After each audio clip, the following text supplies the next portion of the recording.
दोस्तों नमस्कार, आप सभी का स्वागत है आपके अपने यूट्यूब चैनल एक्सेस एकेडमी पर। दोस्तों आज की इस वीडियो में यूपी टेट 2014 के प्रश्न पत्र फर्स्ट के सीटीपी अर्थात बाल विकास एवं शिक्षण शास्त्र से संबंधित 30 महत्वपूर्ण प्रश्नों का कंप्लीट सॉल्यूशन देखेंगे। अगर आप सभी आगामी सी टेट, यूपी टेट और सुपर टेट की तैयारी करते हैं तो ये वीडियो आप सभी लोगों के लिए काफी हेल्पफुल रहने वाली है। अगर आप चैनल पे पहली बार विजिट कर रहे हैं तो प्लीज चैनल को सब्सक्राइब करके बेल आइकन जरूर दबाएं, क्योंकि आपको इसी चैनल के माध्यम से यूपी टेट, सी टेट और सुपर टेट की तैयारी फ्री ऑफ कास्ट कराई जाएगी।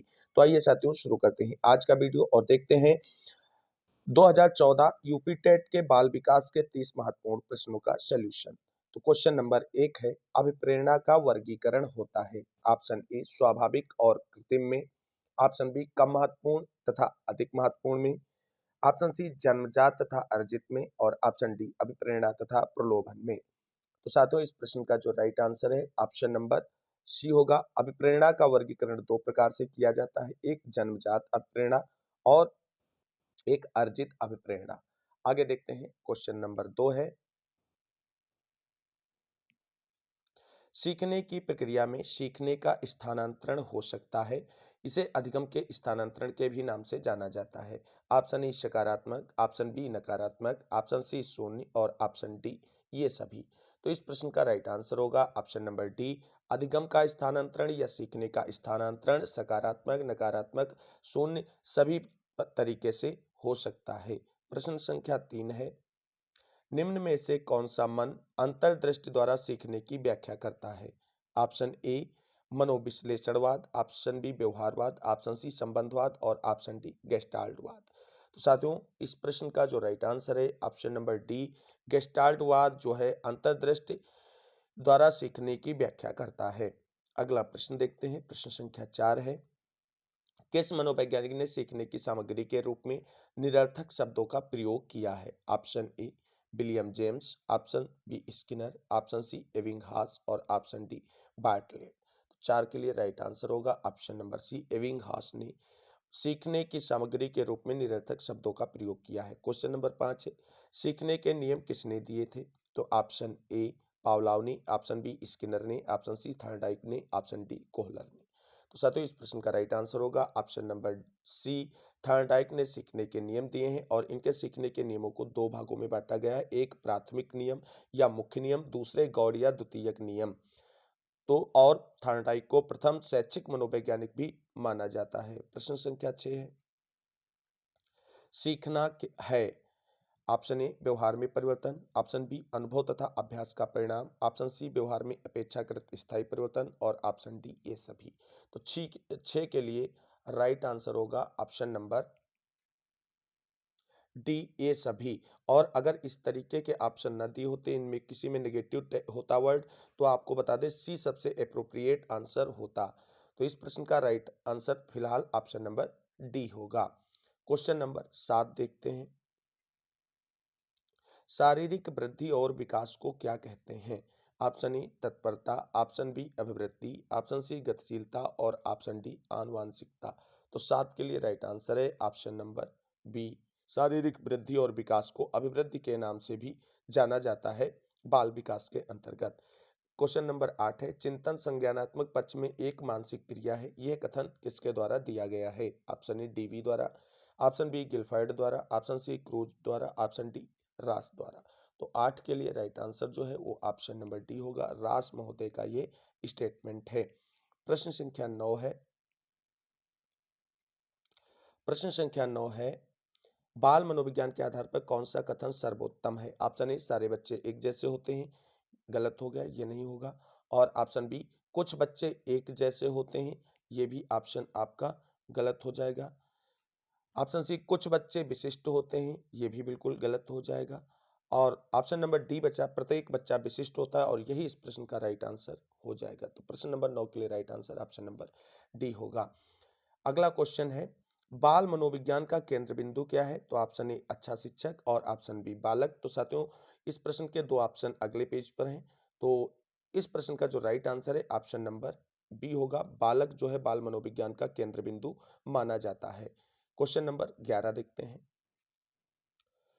प्रश्न नंबर 11 है, अच्छी स्मृति की विशेषताएं हैं। ऑप्शन ए शीघ्र पुनः स्मरण, ऑप्शन बी शीघ्र पहचान और ऑप्शन सी अच्छी धारणा और ऑप्शन डी ये सभी। तो प्रश्न संख्या 11 के लिए राइट आंसर होगा ऑप्शन नंबर डी, ये सभी अच्छी स्मृति की विशेषताएं हैं।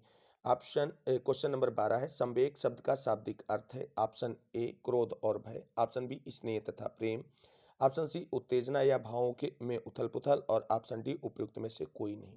तो प्रश्न संख्या 12 के लिए राइट आंसर होगा ऑप्शन नंबर सी, उत्तेजना एवं भावों में उथल पुथल।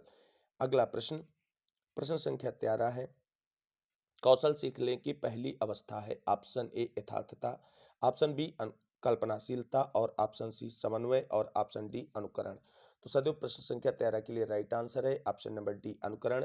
किसी भी कौशल को सीखने की पहली अवस्था अनुकरण होती है। अगला प्रश्न है, मानसिक आयु के प्रत्यय का सर्वप्रथम प्रयोग किसने किया था। ऑप्शन ए थॉर्नडाइक ने, ऑप्शन बी गिलफर्ड ने, ऑप्शन सी स्पीयरमैन ने, ऑप्शन डी बिने साइमन ने। 14 के लिए राइट आंसर है ऑप्शन नंबर डी, बिने साइमन के द्वारा मानसिक आयु के प्रत्यय का सर्वप्रथम प्रयोग किया गया था। अगला प्रश्न है, प्रश्न संख्या 15, शैशवा अवस्था के लिए सबसे उपयुक्त शिक्षण विधि कौन सी है। ऑप्शन ए मॉन्टेसरी विधि, ऑप्शन बी खेल विधि, ऑप्शन सी किंडरगार्टन विधि और ऑप्शन डी ये सभी। तो 15 के लिए राइट आंसर होगा ऑप्शन नंबर डी, ये सभी जो शिक्षण विधियां हैं शैशवा अवस्था के लिए सबसे उपयुक्त विधियों के अंतर्गत सम्मिलित की जाती हैं। प्रश्न संख्या 16 है, बाल विकास में किस पर बल दिया जाता है। ऑप्शन ए प्रक्रिया पर बल दिया जाता है, ऑप्शन बी वातावरण और अनुभव की भूमिका पर बल दिया जाता है और ऑप्शन सी गर्भावस्था से किशोरावस्था तक का अध्ययन होता है और ऑप्शन डी उपयुक्त सभी पर। तो साथियों ये सारे ऑप्शन इसके राइट हैं, इसलिए इस प्रश्न का जो राइट आंसर बनेगा वो आपको बता दें ऑप्शन नंबर डी बनेगा, उपयुक्त सभी पर बाल विकास में ध्यान दिया जाता है। अगला प्रश्न है, प्रश्न संख्या 17 है, बाल विकास का अध्ययन क्षेत्र क्या है। ऑप्शन ए बाल विकास की विभिन्न अवस्थाओं का अध्ययन, ऑप्शन बी वातावरण का बाल विकास पर पड़ने वाले प्रभावों का अध्ययन, ऑप्शन सी व्यक्तिगत विभिन्नताओं का अध्ययन, ऑप्शन डी उपयुक्त सभी। तो साथियों क्वेश्चन नंबर 17 के लिए राइट आंसर जो होगा ऑप्शन नंबर डी हो जाएगा, उपयुक्त सभी पर बाल विकास के अंतर्गत अध्ययन किया जाता है। प्रश्न संख्या 18 है, सर्वाधिक उपयुक्त जीवित यानी सर्वाइवल ऑफ द फिटेस्ट रहता है का सिद्धांत किसने प्रतिपादित किया है। Option A Lamarck, option B Harrison का, ऑप्शन सी डार्विन का, ऑप्शन डी मैकडूगल का। तो साथियों क्वेश्चन नंबर 18 के लिए राइट आंसर जो होगा वो आपका ऑप्शन नंबर सी होगा, सर्वाधिक उपयुक्त जीविता यानी सर्वाइवल ऑफ द फिटेस्ट का सिद्धांत जो है डार्विन के द्वारा प्रतिपादित किया गया है। प्रश्न संख्या 19 है, बिने साइमन परीक्षण द्वारा मापन किया जाता है, किसका मापन किया जाता है। ऑप्शन ए सामान्य बुद्धि का, ऑप्शन बी विशिष्ट बुद्धि का, ऑप्शन सी अभिवृत्ति का और ऑप्शन डी अभिक्षमता का। तो 19 के लिए राइट आंसर है ऑप्शन नंबर बी, विशिष्ट बुद्धि का अध्ययन किया जाता है। प्रश्न संख्या 20 है, संवेगात्मक विकास को प्रभावित करने वाले कारक हैं। ऑप्शन ए शारीरिक स्वास्थ्य, ऑप्शन बी मानसिक योग्यता, ऑप्शन सी थकान और ऑप्शन डी ये सभी। तो संवेगात्मक विकास को प्रभावित करने वाले कारकों के अंतर्गत किसे सम्मिलित किया जाता है, तो इन सभी को सम्मिलित किया जाता है। अगला प्रश्न है, प्रश्न संख्या 21 है और प्रश्न है, सामाजिक प्रत्याशाओं के अनुरूप व्यवहार की योग्यता का अधिगम सामाजिक विकास कहा जाता है, उक्त कथन किसका है। ऑप्शन ए हरलाक का, ऑप्शन बी टीपी नन का। तो 21 के लिए राइट आंसर हो जाएगा ऑप्शन नंबर ए, हरलाक का ये स्टेटमेंट है। प्रश्न संख्या 22 देखते हैं। प्रश्न संख्या 22 के अंतर्गत सीखने का सर्वाधिक उपयुक्त अर्थ क्या होता है। ऑप्शन ए कौशल अर्जन, ऑप्शन बी ज्ञानार्जन, ऑप्शन सी व्यवहार में परिमार्जन, ऑप्शन डी व्यक्तिक समायोजन। तो प्रश्न संख्या 22 के लिए राइट आंसर आपका होगा ऑप्शन नंबर सी, व्यवहार में परिमार्जन जो है सीखने का सर्वाधिक उपयुक्त अर्थ होता है।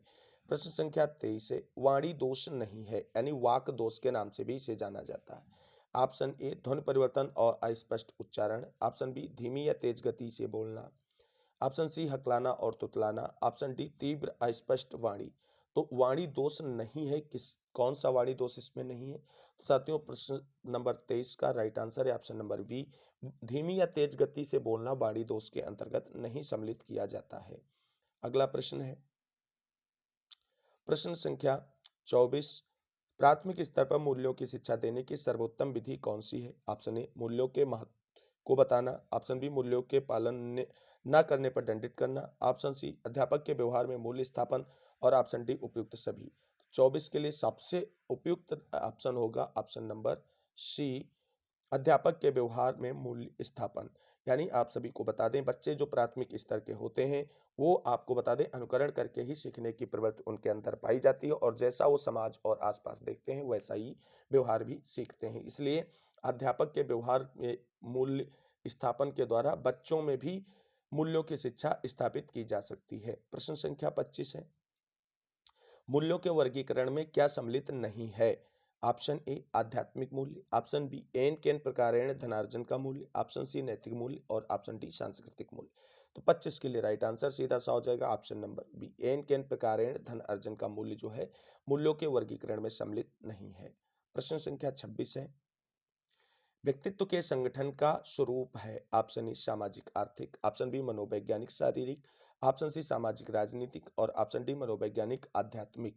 संगठन का स्वरूप पूछा गया है, व्यक्तित्व के संगठन का स्वरूप कौन सा है इसमें? तो 26 के लिए राइट आंसर जो है ऑप्शन नंबर आपका बी हो जाएगा, मनोवैज्ञानिक शारीरिक जो है व्यक्तित्व के संगठन का स्वरूप है। प्रश्न संख्या 27 है, आत्म केंद्रित व्यक्तित्व होता है, कैसा होता है? ऑप्शन ए अंतर्मुखी, ऑप्शन बी बहिर्मुखी, ऑप्शन सी उभयमुखी और ऑप्शन डी सामाजिक निर्भर। तो साथियों 27 के लिए जो राइट आंसर है ऑप्शन नंबर बी हो जाएगा, बहिर्मुखी होता है। क्वेश्चन नंबर 28 है, अपनी ऊर्जा बल यानी लिबिडो को बाहर की ओर अभिव्यक्त करने वाले व्यक्ति का प्रकार होता है। ऑप्शन ए ज्ञानात्मक व्यक्तित्व, ऑप्शन बी कलात्मक व्यक्तित्व, ऑप्शन सी बहिर्मुखी व्यक्तित्व और ऑप्शन डी धार्मिक व्यक्तित्व। तो साथियों 28 के लिए राइट आंसर आपका होगा, क्या होगा फटाफट बताएं आप सभी लोग कमेंट करके। तो 28 के लिए राइट आंसर होगा ऑप्शन नंबर बी, कलात्मक व्यक्तित्व। अगला प्रश्न देखते हैं, प्रश्न संख्या 29। प्रश्न संख्या 29 है, कक्षा 4 का एक बच्चा सदैव चिंतित और कुंठित रहता है, आप उसके लिए क्या करेंगे? ए उसके अभिभावक से शिकायत करेंगे, हो ही नहीं सकता है। ऑप्शन नंबर बी मनोचिकित्सक के पास ले जाएंगे, ये ऑप्शन हो सकता है, अभी इसको गलत नहीं करते हैं। ऑप्शन सी स्वयं परामर्शदाता की भूमिका का निर्वाह करेंगे, ये भी हो सकता है। और ऑप्शन डी उसे उसके भाग्य पर छोड़ देंगे, ये बिल्कुल गलत है। बी और सी में से एक ऑप्शन सही हो सकता है। तो सबसे एप्रोप्रिएट ऑप्शन जो है ऑप्शन नंबर सी है, क्योंकि स्वयं परामर्शदाता की भूमिका का निर्वहन करके उसकी चिंता और कुंठा को दूर करने का प्रयास करेंगे। प्रश्न संख्या 30 है और आज के वीडियो का अंतिम क्वेश्चन है, भाषा विकास का सिद्धांत नहीं है। ऑप्शन ए अनुबंधन का सिद्धांत, ऑप्शन बी अनुकरण का सिद्धांत, ऑप्शन सी अतिरिक्त शक्ति का सिद्धांत, ऑप्शन डी परिपक्वता का सिद्धांत। तो 30 के लिए right answer option number C होगा, अतिरिक्त शक्ति का सिद्धांत जो है वो भाषा विकास का सिद्धांत नहीं है। भाषा विकास से जुड़े हुए प्रमुख मनोवैज्ञानिक नोआम चोम्स्की हैं। तो साथियों ये थे आज के सीडीपी अर्थात बाल विकास के 30 महत्वपूर्ण प्रश्न जो यूपी टेट प्राथमिक स्तर यानी पेपर 1 के 2014 के क्वेश्चन पेपर में आए हुए प्रश्न थे। उम्मीद करते हैं ये सभी प्रश्न आप सभी लोगों के लिए काफ़ी हेल्पफुल रहे होंगे, वीडियो आप सभी लोगों को अच्छी लगी होगी। अगर वीडियो और जानकारी अच्छी लग रही है, आगे भी तैयारी आप फ्री ऑफ कास्ट जारी रखना चाहते हैं तो प्लीज़ चैनल को सब्सक्राइब करके बेल आइकन दबा लें, जिससे हमारे द्वारा अपलोड की गई वीडियो का नोटिफिकेशन आपको मिलता रहे और आप अपनी तैयारी को फ्री ऑफ कास्ट फ्यूचर में भी जारी रख सकें। सुपर टेट, यूपी टेट और आपको बता दें सीटेट की तैयारी करने वाले सभी साथी चैनल से जरूर जुड़ें। मिलेंगे अगली वीडियो में नेक्स्ट पेपर क्वेश्चंस के साथ, तब तक के लिए सभी साथियों को जय हिंद, जय भारत, वंदे मातरम। इस वीडियो को अंत तक देखने के लिए आप सभी साथियों को तहे दिल से शुक्रिया, बहुत बहुत धन्यवाद। मिलते हैं अगली वीडियो में।